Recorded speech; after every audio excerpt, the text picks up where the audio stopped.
বিশ্বব্যাপী স্বাধীনতা সূচকে বাংলাদেশ উল্লেখযোগ্য উন্নতি করেছে। 2023 সালে বাংলাদেশের স্কোর ছিল 40, যা 2024 সালে বেড়ে 45 হয়েছে।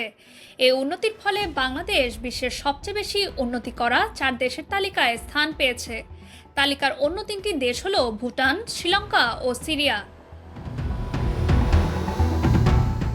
যুক্তরাষ্ট্র ভিত্তিক গবেষণা সংস্থা ফ্রিডম হাউসের প্রকাশিত ফ্রিডম ইন দ্য ওয়ার্ল্ড প্রতিবেদনে এ তথ্য উঠে এসেছে। প্রতিবেদনে বলা হয়েছে 2024 সালে বিশ্বজুড়ে স্বাধীনতা হ্রাস পেলেও দক্ষিণ এশিয়ার কয়েকটি দেশে ইতিবাচক পরিবর্তন দেখা গেছে। প্রতিবেদনে উল্লেখ করা হয়, গত বছর বাংলাদেশে ছাত্র ও জনতার আন্দোলনের ফলে দীর্ঘদিন ক্ষমতায় থাকা প্রধানমন্ত্রী শেখ হাসিনা পদত্যাগ করতে বাধ্য হন এবং দেশত্যাগও করেন। এ ঘটনার পর দেশের রাজনৈতিক পরিস্থিতিতে পরিবর্তন আসে, যা নাগরিক স্বাধীনতার সূচকে উন্নতি আনতে সহায়তা করেছে।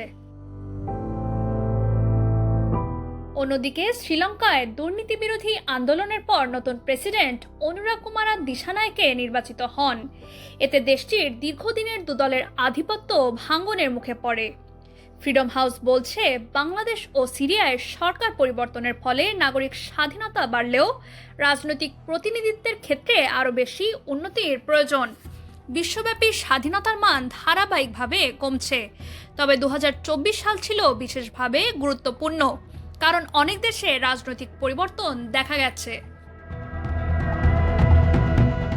Nowshin Tasnim Rahman, Dhaka West news.